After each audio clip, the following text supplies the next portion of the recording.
আসসালামু আলাইকুম, স্বাগতম আপনাকে ডেভসড্রাইভে। আজকে আমরা জানবো ইলাস্ট্রেটরের সিলেকশন টুল সম্পর্কে।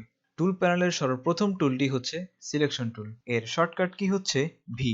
সিলেকশন টুল অ্যাক্টিভ থাকা অবস্থায় আমরা যে কোনো অবজেক্টকে ক্লিক করলেই সেই অবজেক্টটি সিলেক্ট হয়ে যাবে এবং সিলেকশন টুলের মাধ্যমে অবজেক্টগুলোকে আমরা ইচ্ছামতো বিভিন্ন জায়গায় মুভ করতে পারবো। আমরা চাইলে ড্রাগ করে সবগুলো অবজেক্টকে একসাথে সিলেক্ট করতে পারি।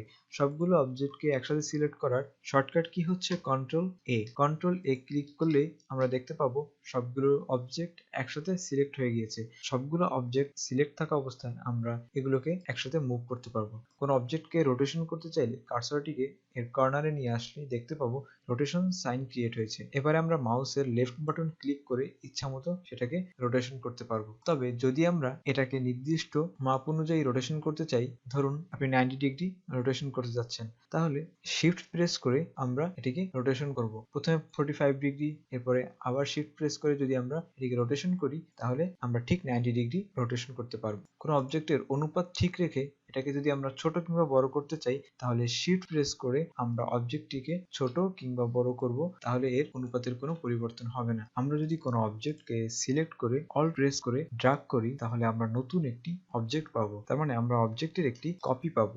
এভাবে আমরা কোনো অবজেক্টের কপি নিয়ে যদি কন্ট্রোল ডি প্রেস করি, নির্দিষ্ট দূরত্বে আরও একটি কপি তৈরি হয়েছে। আবার যদি কন্ট্রোল ডি প্রেস করে থাকি, তাহলে দেখব নির্দিষ্ট দূরত্বে একই মাপের কতগুলো অবজেক্ট তৈরি হচ্ছে। এখানে আমরা একটি বৃত্ত দেখতে পাচ্ছি।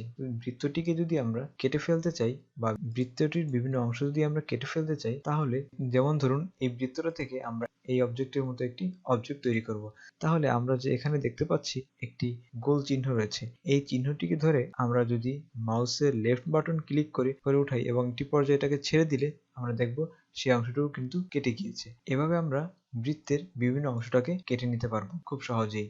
তবে এই অপশনটি ইলাস্ট্রেটরের আপডেট ভার্সনগুলোতেই পাবেন। আপনি যদি ইলাস্ট্রেটরের পুরনো ভার্সন ইউজ করে থাকেন, তাহলে এই অপশনটি নাও পেতে পারেন। আশা করি আপনারা ইলাস্ট্রেটরের সিলেকশন টুল সম্পর্কে ধারণা পেয়েছেন। আজ এ পর্যন্তই। ধন্যবাদ সকলকে।